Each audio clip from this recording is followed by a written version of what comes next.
আমারও মনে হয় বিধাতা আমাগো এই গরিবের সংসারে একখানা চাঁদের টুকরা পাঠিয়েছেন গো। ও যখন বড় হইব তখন আমাগো এই কষ্টের দিনগুলো পুরোপুরি বদলায়া যাইব। আমি ওর জন্য প্রতিদিন বিধাতার কাছে দীর্ঘায়ু কামনা করি। আমাদের সূর্য অনেক বড় মনের মানুষ হবে বউ। ও কোনো সাধারণ ছেলে নয় গো। ওর চলাচল দেখলে বোঝা যায় ও অনেক দূরে যাবে। আমরা গরিব হতে পারি, কিন্তু ওকে বড় করবার জন্য।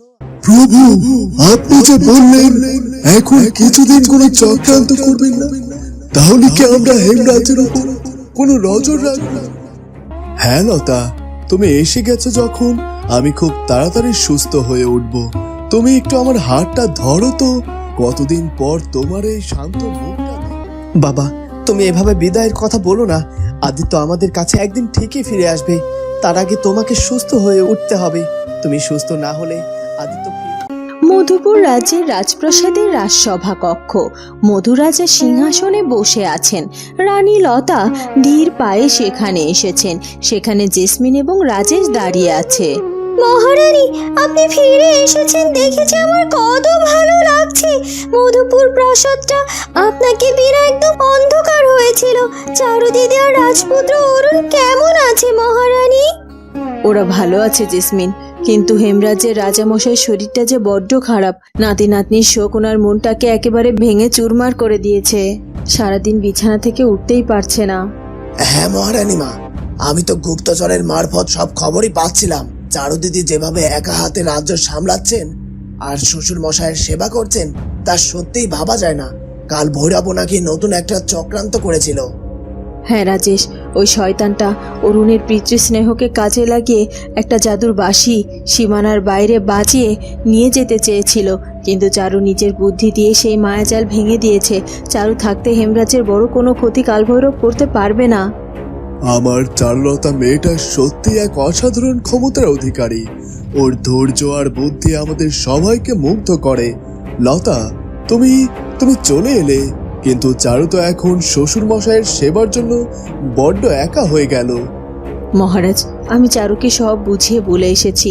ও নিজের বাবার মতো বেয়ার মশাইয়ের খেয়াল রাখবে। আর আমার তো এখানে আপনার কাছে আসতেই হতো। আপনারও তো বয়স হচ্ছে, শরীরটাও তো ভালো যায় না। হ্যাঁ মহারানী মা, ঠিকই বলেছেন। মহারাজ আপনাকে খুব মনে করতেন, আর আমাদের ছোট্ট অদিতি তার দিদিমাকে খুব খুঁজছিল। ও বড় হয়ে 4 মাসের মতো সাহসী হবে মহারানী মা। আমি প্রতিদিন ওকে রাজপুত্র আদিত্যের গল্প শোনাই। হ্যাঁ জেসমিন, আমাদের অদিতিকে এমনভাবে বড় করতে হবে যাতে অধর্মের বিরুদ্ধে লড়াই করতে পারে। বিধাতা আমাদের সব পরিবারকে রক্ষা করবেন। মহারানী মা, আপনি এখন অনেক পথ এসেছেন, একটু বিশ্রাম নিন। আমি আর মহারাজ রাজ্যের বাকি কাজগুলো দেখে নিচ্ছি। আচ্ছা বাবা, আমি একটু বিশ্রাম নিই। তোমরা সবাই সাবধানে কাজ করো। হেমরাজ্যের রাজপ্রাসাদের ছাদ সন্ধ্যা নেমে এসেছে। চারুলতা একা দাঁড়িয়ে দূর আকাশের তারা দেখছে। রাজপুত্র অরুণ ধীর পায়ে তার পাশে এসে দাঁড়ালো। চারু, চারদিকের বাতাসটাও বেশ ঠান্ডা হয়ে গেছে। তুমি এমন করে একা একা ছাদে দাঁড়িয়ে কি ভাবছো? রাজপুত্র, আমি আকাশের ওই তারাগুলোর দিকে তাকিয়ে ভাবছিলাম আমাদের জীবনটা কত দ্রুত বদলে গেল। এক সময় আমাদের কত আনন্দ ছিল, আর আজ আমাদের ঘরে কত বড় বড় আসন খালি পড়ে আছে। আমি জানি চারু, তোমার মনের ভেতরে কতটা ঝড় বইছে। রানীমা চলে যাওয়ার পর থেকে তুমি আরো একা হয়ে গেছো, কিন্তু তুমি যেভাবে নিজেকে শক্ত রেখেছো তা দেখে আমি নিজের মনের জোর ফিরে পাচ্ছি আবার। আমাদের ভেঙে পড়লে চলবে না রাজপুত্র। কালভৈরব এখন চুপ করে আছে মানে ও কোনো বড় ঝড় তোলার প্রস্তুতি নিচ্ছে। আমাদের হেমরাজ্যের সীমানাগুলো আরো শক্ত করতে হবে। কোনো অচেনা লোককে যেন রাজ্যে ঢুকতে দেওয়া না হয়। আমি আজই সৈন্যদের নির্দেশ দিচ্ছি চারু, দক্ষিণ আর উত্তর সীমানায় প্রহরী সংখ্যা দ্বিগুণ করার জন্য। আর যোগু বাবা আর জয়ামা তো গ্রামের দিকটা ভালোভাবে সামলাচ্ছেন। কাপড় আর শস্যের কোনো অভাব হবে না। হ্যাঁ রাজপুত্র, বাবা মা আমাদের অনেক বড় ভরসা। আজ বাবা আজ ওষুধি পথ্যটা বেশ মন দিয়ে খেয়েছে। আমার মনে হয় শরীরটা খুব তাড়াতাড়ি ভালো হবে। ওনার মুখে আজ আদিত্যের কথা শুনে আমার বুকটা না কেঁদে উঠেছিল। আমাদের আদিত্য ঠিক ফিরে আসবে চারু। বিধাতা আমাদের এত মানুষের প্রার্থনা কখনো বৃথা যেতে দেবেন না। তুমি নিজের উপর বিশ্বাস হারিও না। আমার বিশ্বাস কখনো ভাঙবে না রাজপুত্র। সত্যের জয় একদিন হবেই। চলো, অনেক রাত হলো তো, এবার নিচে গিয়ে রাজামশাই রাতের খাবারের ব্যবস্থা করতে হবে। চলো চারু, আমি তোমার সাথে যাচ্ছি। কালভৈরবের অন্ধকার গুহা। কালভৈরব ক্রুদ্ধ হাসি হাসছে। বিকল পাশে দাঁড়িয়ে আছে। প্রভু, আপনি যে বললেন এখন কিছুদিন কোনো চক্রান্ত করবেন না, তাহলে কি আমরা হেমরাজের উপর কোনো নজর রাখবো না? চারুলতা তো চারদিক খুব কড়া পাহারা বসিয়েছে।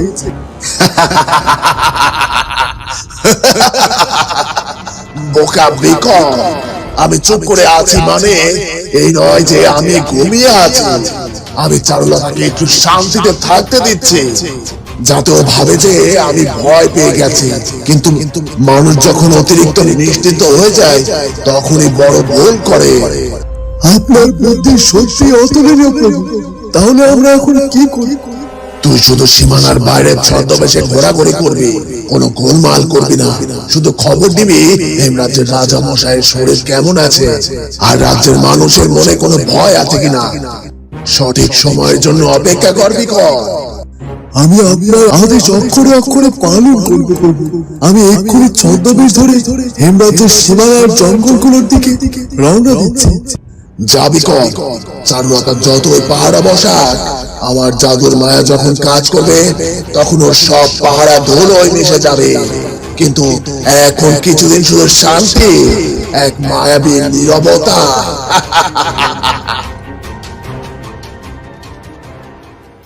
মধুরাজের কক্ষ।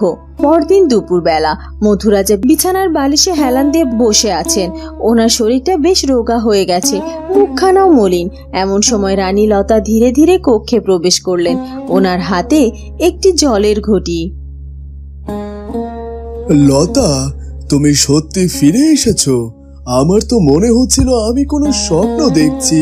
গত কয়েকটা দিন যে আমার কিভাবে কেটেছে তা শুধু আমি জানি। এই ঘরটা যেন এক মরুভূমি হয়েছিল। রানী লতা জলের ঘটিটি টেবিলের ওপর রেখে মধুরাজার পাশে বসলেন। হ্যাঁ গো, আমি সত্যি ফিরে এসেছি, আর কোনো স্বপ্ন নয়। কিন্তু আপনার একই দশা হয়েছে মহারাজ। আমি যখন হেমরাজ্যে গেলাম তখন তো আপনি বেশ সুস্থ ছিলেন। আজ দেখছি আপনি একদম শুকিয়ে অর্ধেক হয়ে গেছেন। চোখ দুটো কোটরে ঢুকে গেছে। খাওয়া দাওয়া কি একদম ছেড়ে দিয়েছিলেন? তুমি পাশে না থাকলে আমার কি কোনো কিছু মুখে তুলতে ইচ্ছা করে লতা? দাস দাসীরা খাবার দিয়ে যেত ঠিকই, কিন্তু তোমার মতো ভালোবেসে আদর করে কেউ খাইয়ে দেওয়ার ছিল না। জেসমিন আর রাজেশ তো সারাদিন রাজ্যের কাজেই ব্যস্ত থাকে, আর এই বুড়ো বয়সে তুমি ছাড়া আমার আর কে আছে বলো? তোমার অভাব আমি প্রতিটা মুহূর্তে অনুভব করেছি। আপনার এই কাণ্ড দেখে আমার বড্ড রাগ হচ্ছে। আমি তো চারুর বিপদে ওখানে গিয়েছিলাম। বেয়াই মশাইয়ের শরীরটাও ভালো নয়, কিন্তু আমি ওখানে থাকলেও আমার মনটা সবসময় আপনার জন্য ছটফট করতো। আমি বারবার ভাবতাম আপনি ঠিকমতো ওষুধ খাচ্ছেন কিনা, সময় মতো ঘুমোচ্ছেন কিনা। আমার আশঙ্কাটাই সত্যি হলো। আপনি নিজের খেয়াল একদম করেননি, নিজের এমন অবহেলা করেছেন। আর রাগ করো না লতা, এখন তো তুমি এসে গেছো। তুমি পাশে বসলে আমার বুকের ভেতরটা শান্ত হয়ে যায়। তুমি হেমরাজ্যের খবর বলো। চারু মা কেমন আছে? অরুণের কি খবর? হেমরাজের খবর খুব একটা ভালো নয় মহারাজ। রাজামশাইয়ের শরীর দিন দিন আরো খারাপের দিকে যাচ্ছে। নাতির শোক মানুষটাকে একদম কুড়ে কুড়ে খাচ্ছে। সারাদিন শুধু বিছানায় শুয়ে চোখের জল ফেলেন। চারু আর অরুণ দিন রাত ওনার সেবা করছে। চারু নিজের হাতে ঔষধি পথ্য বানিয়ে ওনাকে খাওয়াচ্ছে, তা ওনার শরীর যেন সাড়া দিচ্ছে না। আমার বড্ড ভয় হয় মাঝে মাঝে।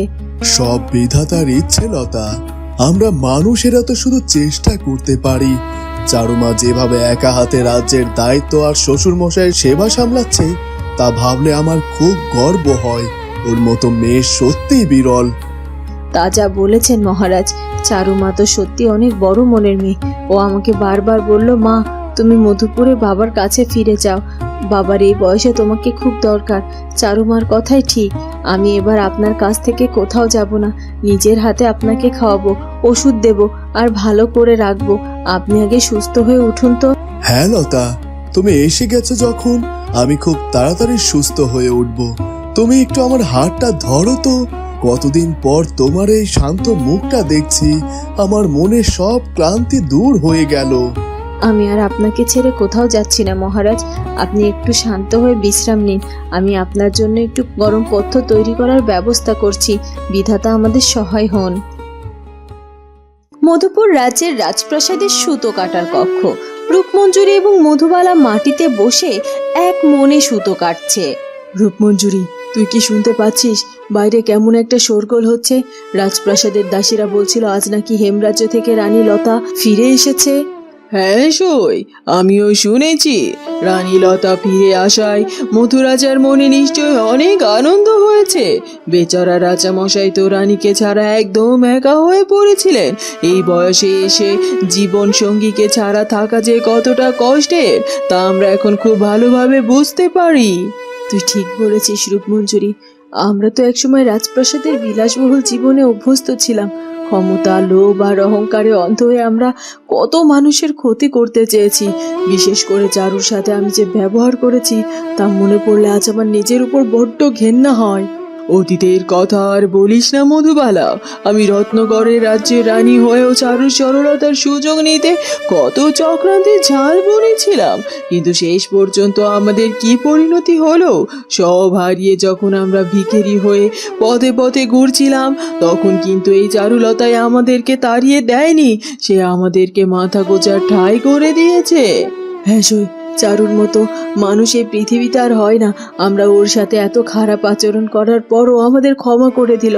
আর আজ দেখ, এই চরকায় সুতো কেটে আমরা আমাদের সৎ পথে উপার্জনও করছি।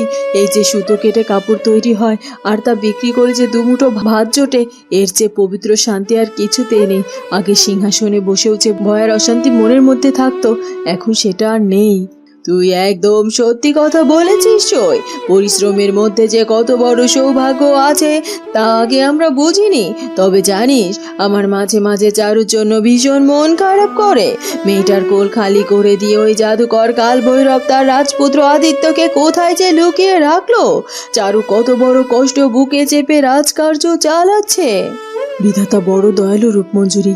তিনি যেমন আমাদের মনের পাপ দূর করে আমাদের ভালো পথে এনেছেন, তেমনি তিনি চারুর সব কষ্টেও একদিন দূর করবেন। আমার মনে হয় রাজপুত্র আদিত্য নিশ্চয় একদিন চারুর বুকে ফিরে আসবে। হ্যাঁ সই, আমরা প্রতিদিন এই চরকা ঘোরাতে ঘোরাতে বিধাতার কাছে চারু সুখেরই প্রার্থনা করি। ওর মঙ্গল কামনা করা এখন আমাদের জীবনের একমাত্র প্রায়শ্চিত্ত। চল, অনেক কথা তো হলো, এবার আমাদের আজকে সুতো কাটার কাজটা তাড়াতাড়ি শেষ করতে হবে। বিকেলের বান্ডিলগুলো হাটে পাঠাতে হবে। ঠিক বলেছিস রূপমঞ্জুরি, চল আবার মন দিয়ে সুতো কাটার কাজে হাত দিই। সৎ কাজের এই শান্তিটা যেন আমাদের আমৃত্যু সঙ্গী হয়ে থাকবে। হেমরাজ্যের রাজপ্রাসাদ, রাজামশাইয়ের শয়নকক্ষ। ঘরের পরিবেশ খুব গম্ভীর ও থমথমে। রাজামশাই বিছানায় শুয়ে আছে, ওনার মুখটা ফ্যাকাশে, ওনার শ্বাস নিতে কষ্ট হচ্ছে। চারুলতা ওনার মাথার কাছে বসে ওনার কপালে ঠান্ডা জলের পট্টি দিচ্ছে। রাজপুত্র অরুণ ঘরের মধ্যেই আছে। চারুমা, আমার বুকের ভেতরটা কেমন জ্বলে যাচ্ছে। আমার আর সহ্য হচ্ছে না মা। বাতাসটা কেমন যেন ভারী হয়ে এসেছে। আমার নিঃশ্বাস বন্ধ হয়ে আসছে। পিতামশাই, আপনি এমন অধৈর্য হবেন না। এই তো আমি জলের পট্টি দিচ্ছি। রাজবৈদ্য মশাই যে ওষুধি গাছপালার রস দিয়েছেন তা আমি ফুটিয়ে নিয়ে এসেছি। আপনি একটু কষ্ট করে এটা খেয়ে নেন, দেখবেন আপনার বুকের ভেতরে জ্বালাটা একদম কমে যাবে। পিতামশাই, আমরা তো কোনো ত্রুটি করছি না। চারু নিজের হাতে দিনরাত তোমার সেবা করছে, সব ঔষধ সময় মতো দিচ্ছে, তাও তোমার শরীর কেন সারছে না? রাজবৈদ্য তো বললেন এই ঔষধি পথ্য খেলে তোমার বুকে সব কষ্ট কমে যাওয়ার কথা, কিন্তু আমরা তো কোনো উন্নতি দেখতে পাচ্ছি না। আমার যে বড্ড ভয় করছে বাবা। অরুণ রে, তোরা তো সব চেষ্টাই করেছিস, কিন্তু আমার শরীর আর মনের কোনো শক্তি অবশিষ্ট থাকে না। তখন কোনো ঔষধে কাজ করে না বাবা। আমার জীবনের প্রদীপটা যে নিভে আসছে, আমি খুবই স্পষ্ট বুঝতে পারছি। বিধাতা আমাকে টাকার জন্য তোড়জোড় করেছেন। আমার এই ভাঙ্গা খাঁচাটা আর বেশি দিন টিকবে না রে। পিতামশাই, আপনি আর একবারও এই কথা মুখেও আনবেন না। আপনি যদি এমন করে ভেঙে পড়েন তবে রাজপুত্র অরুণ কি করে নিজেকে সামলাবে? এই হেমরাজ্যের প্রজারা কার মুখের দিকে চেয়ে থাকবে? আপনি তো শুধু অরুণের বাবা বা আমার বাবা নয়, গোটা হেমরাজ্যের অভিভাবক। আপনাকে সুস্থ হতেই হবে বাবা। চারুমা, তুমি রাজরানী হতে চলেছ, তোমাকে অনেক শক্ত হতে হবে মা। আমার আমার মনটা শুধু আকুল হয়ে ওঠে আমার ওই ছোট্ট সোনা আদিত্যর জন্য। আমার খুব স্বাদ ছিল মরার আগে ওর চাঁদ মুখটা একবার দেখে যাব, ওকে আমার এই বুকে জড়িয়ে ধরবো। কিন্তু বিধাতা মনে হয় আমার সেই স্বাদ ইচ্ছে কিছুই পূরণ হতে দেবে না। বাবা, তুমি এভাবে বিদায়ের কথা বলো না। আদিত্য আমাদের কাছে একদিন ঠিকই ফিরে আসবে। তার আগে তোমাকে সুস্থ হয়ে উঠতে হবে। তুমি সুস্থ না হলে আদিত্য ফিরে এসে কার কোলে বসবে বলো? তুমি উঠে বসো বাবা, একটু পথ্য খেয়ে নাও। আজ আর আমার কিছুই খেতে ইচ্ছা করছে না রে বাবা। আমার আমার সারা শরীরটা কেমন অবশ হয়ে আসছে। তোরা দুজনে আমার হাতটা ধরে বস, তোদের হাত দুটোর ছোঁয়া পেলে আমার মনের ভয়টা কেটে যাবে। আমি এখানেই আছি পিতামশাই, আমি আপনাকে ছেড়ে কোথাও যাব না। আপনি একটু শান্ত হয়ে দু চোখ বন্ধ করুন, বিধাতা নিশ্চয়ই আপনার কষ্ট কমাবেন। রাজপুত্র অরুণ আর চারুলতা, তাদের চোখে কেবল অজানা এক আশঙ্কার জল। বন্ধুরা, কি হতে চলেছে এরপর সেটা জানবো আমরা চারুলতা গল্পের পরবর্তী পর্বে। আর আমাদের আজকের পর্বটি ভালো লাগলে অবশ্যই আমাদের চ্যানেলটিকে সাবস্ক্রাইব করে দিও। দেখা হবে পরের পর্বে। ধন্যবাদ।